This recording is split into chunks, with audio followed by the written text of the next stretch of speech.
Buenas noches amigos de Cuadratín San Luis Potosí, ¿cómo se encuentran el día de hoy? Espero que estén muy bien. Hoy es ya lunes, por fin, un lunes de trabajo y de mucho trabajo, por cierto. El fin de semana estuvo cargadísimo de información y evidentemente, bueno, pues este lunes 27 de abril no ha sido la excepción. Un día cargado de información, insisto. ¿Cómo los trata la cuarentena? Espero que bien, porque va para largo, todavía nos falta poco más de un mes para terminar el próximo 30 de mayo el aislamiento, lo que le llaman la jornada de distanciamiento social. Esperemos que así sea, porque la verdad es que ya muchas personas están inquietas, quieren volver a sus actividades normales, no se ha podido, y desde luego que esto ha venido generando una serie de conflictos que para nadie son deseables. El principal, y como ya es del dominio público, que anoche la Secretaría de Salud Federal dio a conocer que San Luis Potosí, junto con Morelos y Querétaro, son los tres peores estados en materia de la campaña Quédate en casa, es decir, salimos de más en vez de salir cada vez menos. Desgraciadamente fue exhibido el estado de esa manera. Hoy en la mañana la Secretaría de Salud Estatal confirmó y reiteró que los potosinos siguen en las calles y que si bien los números no son todavía tan elevados ni tan alarmantes, pues a final de cuentas no nos podemos confiar por una razón principal. Yo lo vería ya de esta manera, enfocándolo desde otro punto de vista. Miren, no sé si ustedes sepan, pero también la Secretaría de Salud da a conocer una estadística de personas hospitalizadas. Normalmente nosotros nos vamos con la finta del número de casos positivos y del número de personas que desgraciadamente fallecen, pero poco se habla del número de personas que están en los hospitales en este momento luchando por su vida. Bueno, pues para todas aquellas personas que no lo sepan, en este momento hay 31 potosinos en hospitales de graves a muy graves. O sea, están vivos, pero están luchando contra el coronavirus. De ese tamaño es el problema, amigos. El día de ayer eran 39, esta cifra se actualizó el día de hoy a 31 y bueno, pues la situación está difícil para estas personas porque pues desgraciadamente contrajeron el virus y la están pasando mal. Es una situación complicada, pero hasta el momento de salud potosino, esa es una de las grandes ventajas. Sin embargo, sí me gustaría que empezáramos a tomar en consideración este tema de los hospitalizados. Yo creo que hay que visibilizarlos porque de esa manera nos podemos dar cuenta que los números que se dan a conocer en las mañanas no solamente tiene que ver con casos contagiados o positivos que le llaman las autoridades, ni las personas muertas, sino las que están vivas, pero luchando por su vida contra el COVID-19. Esa es una realidad en San Luis Potosí y de hecho en todo el país. Entonces, amigos, es importante que tomemos en consideración esta situación.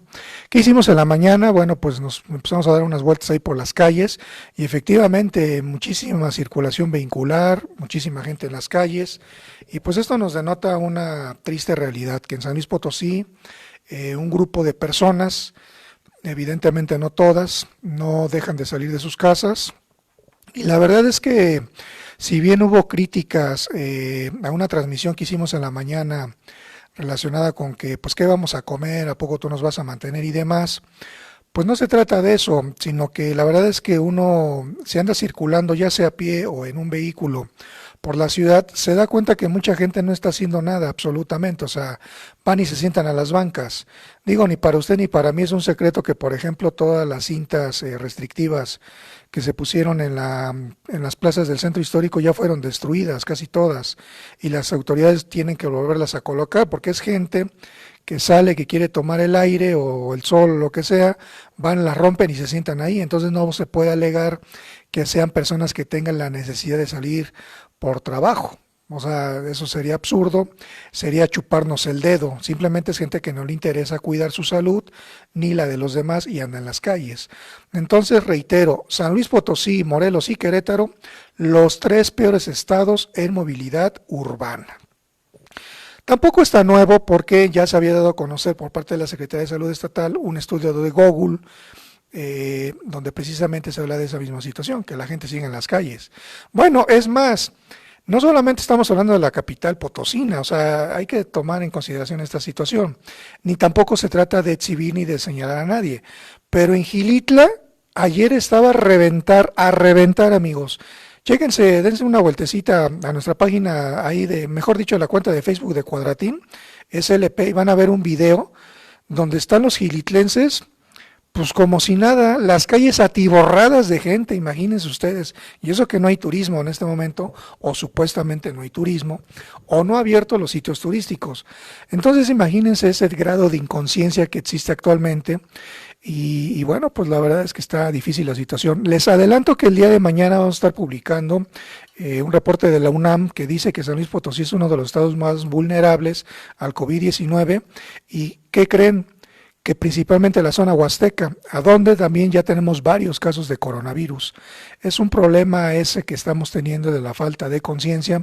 Por eso, si usted es una persona consciente de su situación y de la situación de su familia, pues es mejor que no salga, porque la verdad es que ya no se sabe quién porta el coronavirus en este momento. Entonces seamos sensatos, no lo andemos buscando, no andemos toreando el coronavirus, no tiene ninguna razón de ser.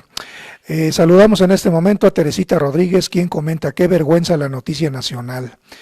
Y bueno, dice: yo también vivo al día, pero trato de no salir. Pues qué bueno, Teresita, la verdad es que usted es un ejemplo en ese sentido, y así muchas personas lo hacen. Hay quienes de alguna u otra manera salen o tenemos que salir por cuestiones laborales. Yo, por ejemplo, ahorita me encuentro en la oficina y de aquí pues ya me voy a donde vivo, pero evidentemente procuro hacerlo con todas las precauciones debidas, y así todos los compañeros, normalmente por ejemplo quienes nos dedicamos a las labores informativas periodísticas, pues tenemos la necesidad de salir, porque no podemos estar solamente tratando de adivinar las noticias.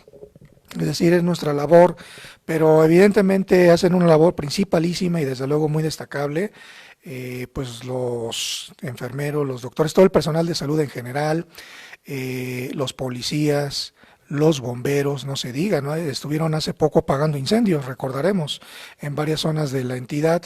Entonces, así como ellos, hay muchas otras personas, taxistas, por ejemplo, y así, personas que tienen la necesidad, pero además que tienen actividades esenciales, por eso es que salen, y pues no podemos condenar a estas personas.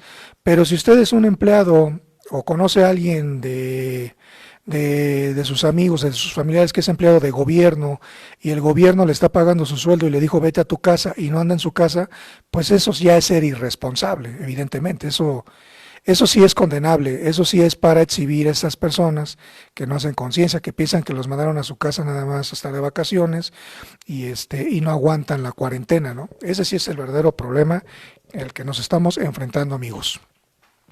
En fin, los números de hoy dados a conocer a nivel federal solamente se los actualizo para tener el contexto nacional, porque es bien importante pues enterarnos, ¿no? Básicamente es se lo voy a decir en números redondos: más de 15,000 casos confirmados, más de 800 más que ayer, 1,434 defunciones, 83 más que ayer. ¿Y cuáles son los estados que ya tienen más de 1,000 casos positivos? Son Ciudad de México, Estado de México y Baja California. San Luis Potosí, por fortuna, todavía no llega ni a 100, y de hecho hay una buena noticia. Resulta que también ayer se dio a conocer en la conferencia de prensa nacional que San Luis Potosí es el estado que va en último lugar en materia de tasa de contagiados en los últimos 14 días. Esto significa que esta tasa se mide por cada 100,000 habitantes. Significa que en San Luis Potosí es el estado donde menos contagiados hay por cada 100,000 habitantes en los últimos 14 días. Esa es la traducción de esa cifra, y eso es un número positivo. Pero la contraparte, ¿no? O lo paradójico es que además nos dicen, pero los potosinos son los del estado, o uno de los peores estados que sigue estando en las calles. Entonces, se puede decir que estamos toreando el coronavirus, y desgraciadamente estas cifras pueden cambiar pues bastante rápido, pienso yo. Bueno, amigos, no sé si se han enterado, cambiando de tema, ahorita en la noche, si ustedes entran a sus redes sociales y las empiezan a ver con más calma, se van a dar cuenta que hay una gran polémica, porque resulta que Estados Unidos desclasificó varios videos de ovnis. Estos fueron captados por la Marina de Estados Unidos y también por la NASA. Entonces, ya soltaron estos videos, son oficiales y efectivamente sí se ven unos ovnis ahí. Ahora, yo no sé si sea una bola de humo, porque también Trump se las gasta bien para esa situación, debido a que Trump también trae muchas presiones, porque de acuerdo con los estadounidenses no han dado a conocer bien, o más, mejor dicho, él no ha podido controlar como se debe la pandemia en Estados Unidos. Como sabemos, Estados Unidos es el país con más casos de coronavirus y muertos en todo el mundo, ya es el epicentro de la pandemia y por desgracia y comentándoselos como punto y aparte, hoy se dio a conocer que uno de nuestros paisanos, un potosino, falleció en Estados Unidos desgraciadamente. Hay un potosino muerto ya por coronavirus, evidentemente no se han dado a conocer sus generales, ni de qué municipio es, ni nada de eso porque hay que respetar esos datos personales, pero ya se confirma que el primer potosino falleció en Estados Unidos. ¿Cuáles son los estados de Estados Unidos con mayores casos? Son los siguientes. Es Nueva York, Nueva Jersey, Illinois, California, Florida y Texas. Son 1, 2, 3, 4, 6 estados de la Unión Americana de los 50 que se componen allá con los principales casos de coronavirus. Y como sabemos, Texas es el estado donde más se concentran los potosinos. Entonces, si bien Texas es el sexto lugar de entre esos 6 principales, pues no deja de ser riesgoso para todos los paisanos que viven por allá y que desgraciadamente, pues ya tenemos un deceso de un paisano. Pero bueno, les estaba hablando de los ovnis. Ustedes podrán decir, bueno, pues yo creo o no creo en eso. Sin embargo, pues bien sabemos que los mexicanos nos pintamos solos para ese tema y otros relacionados, nos gustan mucho. Entonces ahorita me voy a permitir hablar con un periodista que conoce de estos asuntos. La verdad es que Antonio Rodríguez, Don Toño, mejor conocido allá en Ciudad Valles, es una persona que durante mucho tiempo, aparte de ser, desde mi punto de vista, un gran periodista, conoce, entre otros temas, ese en particular. Y entonces le quiero preguntar qué piensa de estos videos que hizo circular la NASA de ovnis, porque él en su momento en el periódico El Mañana de Valles publicó muchas historias relacionadas con ovnis en la zona huasteca, principalmente en lo que es la Sierra de Tanchipa. Esa es una sierra, la verdad, casi inexpugnable, que tiene muchos secretos y de acuerdo con las investigaciones que ha realizado Don Toño, bueno, pues ahí en la Huasteca sí hay ovnis. Me permitiré hacerle la llamada, pues para darle una variedad a este espacio, para ya no estar hablando todo el tiempo de coronavirus, que si bien es importante, bueno, pues también es cierto que hay otras noticias que están circulando, como esta que les estoy comentando. Entonces le estoy marcando en este momento a Don Toño, para que nos diga, Don Toño Martínez, qué piensa de este tema del coronavirus. Don Toño Martínez, Armando Calderón de Cuadratín, ¿cómo está?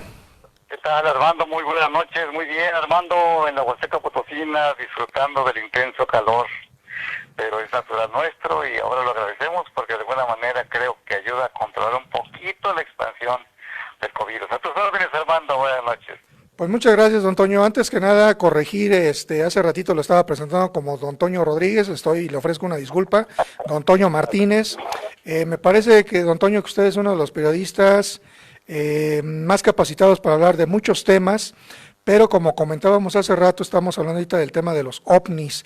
Hace rato, como usted ya bien sabe, Estados Unidos desclasificó unos videos de la Marina de Estados Unidos donde captan algunos platillos voladores no identificados, mejor dicho en este caso objetos no identificados, y la NASA también los desclasifica y ahorita ya es el tema mundial de esta noche. Y don Toño, usted ha publicado muchos temas relacionados de sucesos similares en la Huasteca Potosina. ¿Por qué no nos hace favor de explicarnos de qué estamos hablando cuando hablamos de ovnis? Perdón, sí, claro que sí, con mucho gusto, Armando. Bueno, sí, un tema periodísticamente nos ha llamado mucha atención y nos han permitido investigarlo en diversas ocasiones. Y bueno, podemos hacer algunos comentarios interesantes al respecto. Recordémonos que entre 1940 y 1950 es cuando se desata una vorágine de investigaciones del fenómeno OVNI, principalmente en los Estados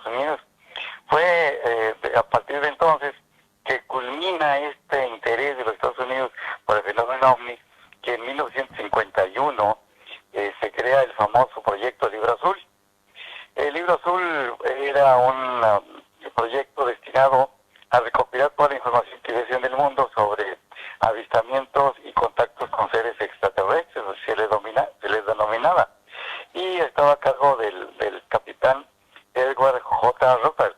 Muy bien, sin embargo, ese proyecto culmina en 1969, cuando le da paso a otros más, por una serie de documentos, más o menos unos archivos estimados en 12,000 documentos y evidencias que recopilaron con la tecnología de aquel entonces, y a partir de ahí se abre una vorágine acelerada de atención, de interés, de investigadores, de escépticos y de personas curiosas acerca de la posibilidad de vida en otros planetas y que nos estuvieran ya visitando. Se tiene más o menos documentados en esas agencias, es decir, las agencias como la CIA, como la NASA, como el Pentágono de los Estados Unidos, alrededor de unos 80 aproximadamente contactos. Bien, vamos a resumirlo y trasladarlo todo esto porque es apasionante y muy extenso de platicar hacia nuestro querido México, donde pues más o menos a partir de la misma fecha, es decir, de 1945, pues comienza también a manifestarse los avistamientos de objetos voladores no identificados y a documentarse y a abrirse investigaciones ya muy serias sobre el tema. En la Huasteca Potosina, evidentemente tenemos evidencias de cosas extraordinarias que no tienen alguna explicación y que pudiéramos vincular con el fenómeno OVNI. Tenemos, por ejemplo, en Cavernas, tenemos algunos petroglifos y glifos y pinturas relacionadas con extraños objetos que aparecen en naves flotando sobre el cielo y que son descritos por quienes de las culturas ancestrales tuvieron esa atención de plasmarlos en la roca. Tenemos el ejemplo de la ciudad de Tanchipa, que es un denominado cofre de fenómenos paranormales relacionados con el tema OVNI, donde en la famosa Cueva de los Monos aparecen sobre la cúpula una serie de petroglifos, es decir, tallados en piedra, labrados en piedra, donde señalan algunos extraños seres que se semejarían, por ejemplo, a reptilianos, que es otra de las vertientes de este fenómeno paranormal relacionado, vinculado con civilizaciones extraterrestres que bien pudieron haber sido las que dieron origen a las culturas no solamente mesoamericanas, sino también asiáticas. No olvidemos desde la Grecia antigua, el tema de la Atlántida, las pirámides de Egipto, y del otro lado del mundo, en el nuestro, pues los mayas con su asombrosa civilización, en el Perú, por ejemplo, en Nazca, en muchas civilizaciones que nos legaron nuestros ancestros una serie de temas de investigación que obviamente no era su interés, sino que simplemente plasmaban lo que veían y que ahora siguen siendo un tema relevante.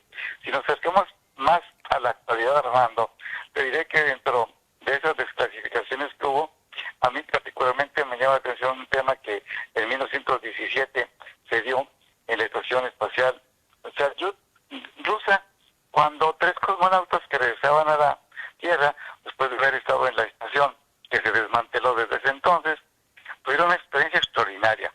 Vamos a ubicarnos un poquito en el contexto de que los rusos son personas de una cultura muy fría, muy escépticos, poco afectos también a la religión.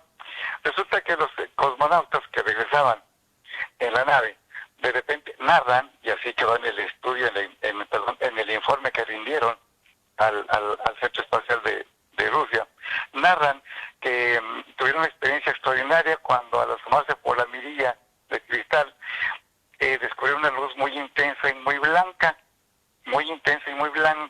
que les llamó la atención, a tal grado que pues se asomaron a curiosear, y lo que vieron coinciden las 3 declaraciones que hicieron por separado. Lo que observaron fue unos seres enormes de una estructura aproximada a 30 metros que irradiaban una luz intensa, pero que tenían un rostro muy apacible, un rostro que infundía paz, un rostro que infundía armonía, un rostro que infundía mucha tranquilidad, y estuvieron en contacto alrededor de 10 minutos los seres aquellos mirando a los cosmonautas con curiosidad y los cosmonautas con asombro a ellos. Narran que esos seres, que eran 3, estaban alados, pero unas alas enormes, inmensas y albas. ¿Qué fue lo que ocurrió? ¿Quiénes eran esos seres? Pues ellos simplemente expresaron en su informe la experiencia que vivieron y que cambió sus vidas para el futuro. Esa narración, te vuelvo a repetir, ese relato, ese suceso ocurrió en 1917. Vamos, me brinqué muchísima historia sobre los ovnis, porque creo que ese es uno de los datos más sorprendentes que tenemos en el plano del fenómeno de los objetos voladores no identificados y de la posibilidad que efectivamente haya civilizaciones muy avanzadas en relación con la nuestra, en al menos, como decía el científico ruso Isaac Asimov, en al menos unos 100 millones de planetas del sistema solar, solamente del sistema solar en la Vía Láctea. Con esto un poquito, Armando, enmarcamos el tema del fenómeno ovni, de la posibilidad de vida extraterrestre, y que la Iglesia misma recientemente ha venido ya considerándolo como una gran y enorme y verdadera posibilidad, al llamarles a los extraterrestres el hermano extraterrestre. Inclusive el Vaticano tiene una división de investigación del fenómeno ovni. Adelante, hermano. A ver, sáquenos de una duda, don Toño. Se mencionó en un momento dado que el monolito 32 que está allá en Tamtoc, como sabemos, es una piedra enorme, muy pesada, pero que muchos no se explican cómo llegó ahí. ¿Se sabe? ¿O se intuye o se cree que son extraterrestres? Con mucho gusto, Armando. Creo que en ese caso sí. Esto también hay que considerar que está lleno de fantasía. Este tema es un tema muy lleno de fantasías, de especulaciones y de echar a volar la imaginación. Mira, el monolito 132 de Tamtoc, pues realmente no es que haya sido dejado ahí o arrojado allí, porque su misma construcción del material de que está hecho y las grecas que contiene, que es la diosa de la luna, con dos mujeres decapitadas a un costado, bajo sus brazos, y en una especie de ritual de sangre que escurre hacia el final del monolito 32, en realidad simbolizan efectivamente a la diosa de la luna y de la fertilidad de la cultura huasteca. El monolito no fue traído de ningún lugar. Vuelvo a repetirte que el material es de la región, es roca pura, roca laja, y fue construido, fue grabado en precisamente el nacimiento de un manantial de agua. Bien, ¿qué se supone entonces? La relación de la diosa de la luna es que daba vida también al agua, y entonces en el piso del monolito 32 escurre un arroyito que se extendía, que la cultura huasteca lo extendió inclusive a manera de canales de riego por todo lo que es la ribera del río Tampaón, para poder tener tierras de cultivo. Eso es fundamentalmente lo que se refiere al monolito 32. El único misterio que hay en torno al sitio de Tamtoc es el relativo a una figura femenina, que nada más encontró el torso, el inicio de las piernas y sin brazos, pero con una serie de inscripciones extrañas porque no correspondían a las grecas o lecturas o señales de la cultura huasteca. Y además el material de que está hecho no es estuco ni es de la región. Ahí es donde estaba el misterio, que se ha ido poco descifrando. Y lo vamos a resumir sencillamente así, Armando. No se ve por ahí la presencia de manos extrañas en la configuración del monolito 32, ni las pirámides que constituyen el sitio de Tamtoc. Sin embargo, también debo decirte que la primera investigadora natural, arqueológica y antropológica de la región, la maestra Oralia Gutiérrez Barrios, ya fallecida desde luego, y autora del Museo Regional Huasteco, ella en algunas conversaciones que tenía con tu servidor me aseguraba que los meses de septiembre y octubre de cada año, por la región de la Huasteca Potosina, hay una oleada de objetos voladores no identificados que provienen del oeste y se dirigen al oeste. Y ella consideraba que tanto las ruinas de Tamuí, o sea, el Rancho del Consuelo, junto con las de Tamtoc, que están a una distancia relativamente cortas, entre las dos, eran una especie de faros, de guías de los ovnis para dirigirse hacia el Golfo de México, hacia el Océano Atlántico. Ella me juraba y perjuraba que por sus experiencias y sus investigaciones había llegado a esa conclusión. Servían de un faro, no sé, de señales electromagnéticas, de alguna manera, para guiar a los ovnis en su recorrido. Descendían por el oriente y descendían por el poniente y terminaban siempre en el oriente.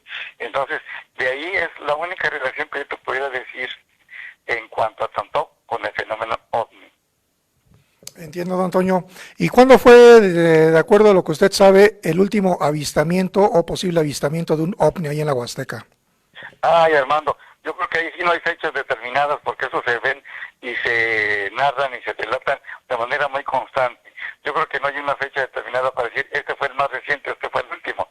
Pero de los, por ejemplo, te puedo citar el caso más extraordinario que se dio aquí en Ciudad Valles, aquí en la Huasteca, en 1955, el de Salvador Villanueva Martínez, un mecánico y taxista de la Ciudad de México, que en aquel entonces fue contratado por una pareja, por un matrimonio de norteamericanos que les hicieron llegar a la frontera con Texas. Sin embargo, el avión que ellos iban a abordar, pues los dejó y no salió el vuelo y contrataron al mecánico Salvador Villanueva para que los trasladara en el vehículo que ellos tenían, que era en aquel entonces un Lincoln de esos enormes monstruos, y los trasladara a la a la frontera con Estados Unidos. Él en un principio se negó porque pues, la tirada era muy larga, ¿no? Es decir, son más de 1000 kilómetros. Y entonces lo convencieron gracias al pago que le prometieron.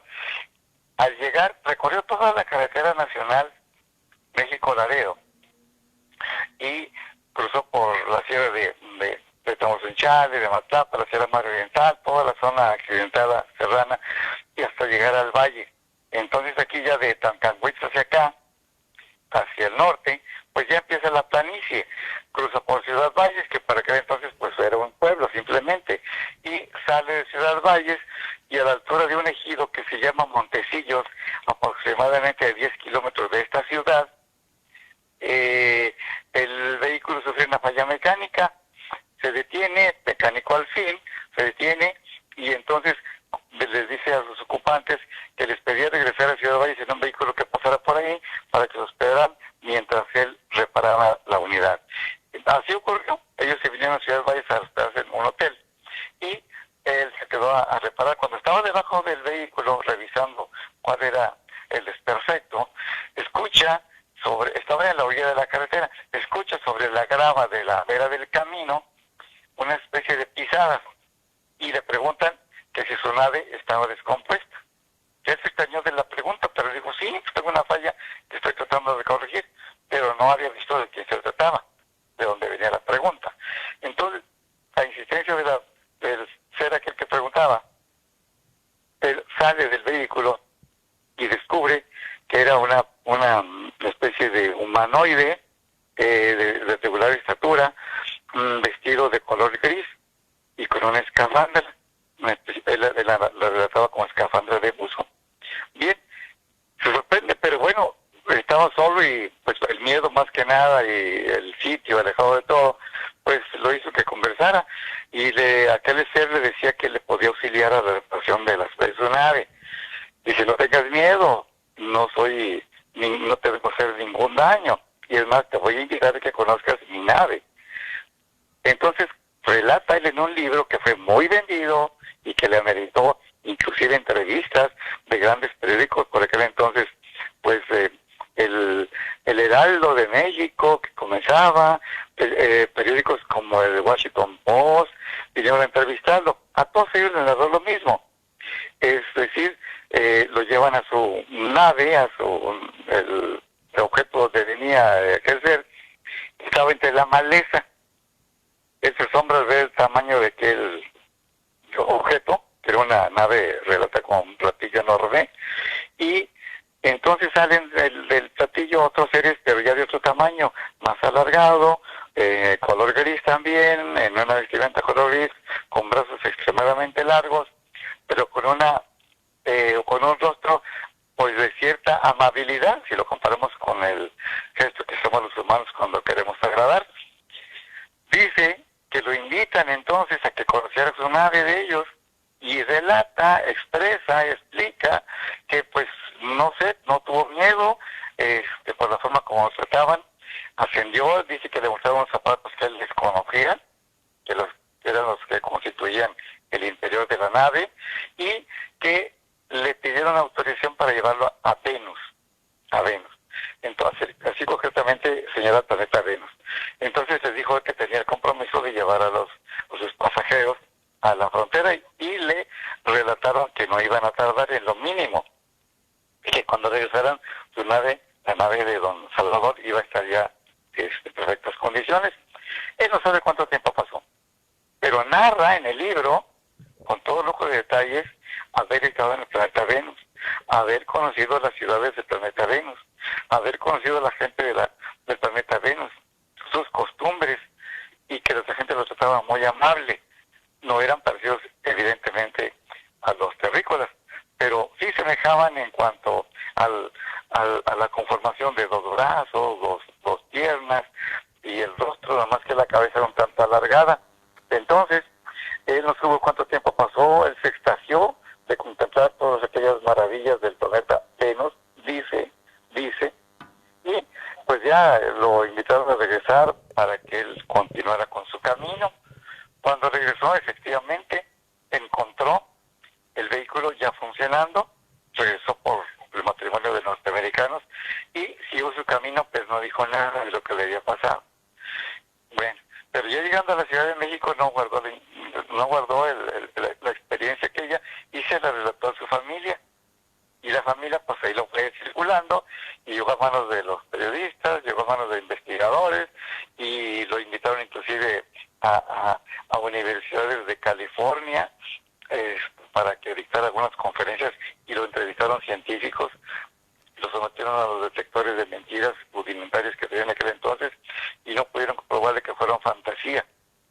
Don Salvador lo plasmó, repito, en un libro que fue muy vendido en su momento, y que ahora su hijo Salvador, del mismo nombre, Salvador Villanueva, es el que tiene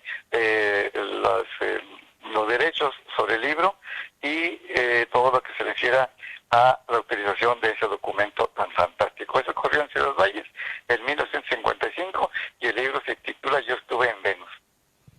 Pues vaya. Aquí también más recientemente, en el 85, 90, en el 2011 inclusive, tuvimos experiencias del fenómeno OVNI, que inclusive trajeron la atención de Discovery Channel, History Channel, que estuvieron aquí en Valles con tu servidor, a partir de la narración periodística que hice en el periódico El Mañana, sobre la caída de objetos, de fragmentos desconocidos en la zona de los ejidos San Miguel, que está a unos 20 kilómetros de aquí de la ciudad, rumbo al poniente, y en el municipio de Gilitla. Los de History Channel me contactaron junto con el autor Víctor Camayo, el autor o el conductor del programa Los Desvelados de Los Ángeles, California, y los de la revista UFO Magazine, y ellos vinieron en un viaje especial a Ciudad Valles, y pues buscaron a tu servidor, y con mucho gusto los llevé a los sitios donde se habían registrado esa caída de objetos, pero nos encontramos con lo siguiente. Esos objetos nos relataron las personas que tuvieron contacto con ellos, entre otros el señor Jaime Guerrero Ramiro, presidente de la Asociación Ganadera de Ciudad Valles, que radica en San Miguel. Nos relataron que eran fragmentos efectivamente de un metal desconocido, pero que llegó el ejército a la mañana siguiente, se ocurriría como a las 11 de la noche de un sábado, y llegó el ejército a la mañana siguiente y todo lo decomisaron y se lo llevaron, de tal manera que toda aquella evidencia que pudiéramos haber encontrado para poder seguir nuestro trabajo periodístico, pues se acabó, pero sí se dio. Hay muchos testimonios, y por eso History Channel y una de esos periodistas que estuvo reproduciendo a lo largo de varios años en su página. Esa es uno de los relatos que te puedo describir en este momento sobre el fenómeno OVNI y su relación o su conexión con la Huasteca Potosina. Pues vaya relatos, don Toño, la verdad es que como usted lo acaba de mencionar, es muy amplio el tema y usted pues es todo un conocedor. Pues yo creo que seguiremos hablando del asunto, porque la verdad es que es hasta fascinante. Le agradezco muchísimo que haya tomado la llamada, don Toño Martínez, uno de los periodistas más connotados de la Huasteca Potosina. No sabe cómo le agradezco, don Toño, la llamada. No, Armando, ojalá haya oportunidad de narrar, porque fíjate que particularmente en el asunto de Tantoc, hay todo un entramado interesantísimo que viene a reflejarnos, para resumirlo en cortito, que viene a dar nuevas pautas para conocer la cultura huasteca e inclusive la historia de nuestras culturas ancestrales mexicanas, puesto que de aquí, en palabras cortitas nada más, se estima, de acuerdo a los investigadores como Guillermo Aúja Ormaechea, que fue el director del rescate de Tantoc a partir del 2010, se relaciona que de aquí partieron las tribus que dieron origen a la Gran Tenochtitlán. No fue de Nayarit, como generalmente tenemos entendido. Las famosas tribus de Aztlán partieron de la Huasteca Potosina, particularmente del sitio Tantoc, cuya civilización se dio desde unos 200 años antes de Cristo y 600 después de Cristo. Entonces, ese tema es apasionantísimo y si gusta, si en alguna próxima ocasión lo tocamos, o si no, el tema de los reptilianos o el tema de los barquitos, que así le denominan a cierto tipo de ovni que navega por las noches en la zona de Tanchipa. Y bueno, y muchos temas más, Armando, con mucho gusto. De acuerdo, don Toño, pues ya quedamos amarrados con ese compromiso, claro que sí, y pues nos hablamos para los detalles nada más. Con mucho gusto, Armando, y saludos, de verdad que me da gusto saludarte. Igualmente, don Toño, un abrazo, que esté muy bien. Hasta luego, buenas noches. Hasta luego. Pues ya escuchamos, amigos, al experimentado periodista Antonio Martínez, que, bueno, pues es un conocedor de este fenómeno OVNI, que como les vuelvo a comentar, ya para terminar, volvió a surgir porque Estados Unidos desclasificó videos tomados por la Marina, que están circulando en este momento en redes sociales, de ovnis que fueron captados por ellos y que desclasificó el Pentágono y la NASA. En fin, ya no quisiera robarles más de su tiempo, nada más informarles por último que, desgraciadamente, como decíamos el viernes pasado, un niño fue asesinado a golpes en Santa María del Río. Esto indignó al estado entero, y resulta que al día siguiente el sujeto que lo había matado también fue asesinado y descuartizado, así con todas sus letras se los digo, porque así ocurrió. Hubo una venganza por parte de un grupo criminal, y la verdad es que en este caso también hay que tomar en cuenta, ese es otro tema, me parece que es importante en un momento dado analizar, de cómo ahorita el crimen organizado se ha venido moviendo en diversas esferas para también pues hacer su ronchita. Ya lo estamos viendo que han repartido despensas, y en este caso en particular pues vengaron a este niño que desgraciadamente fue muerto a golpes por el individuo, y él a su vez asesinado 24 horas después en este San Luis Potosí, que se ha vuelto violento durante la cuarentena. En fin, amigos, muchas gracias. Armando Calderón a sus órdenes.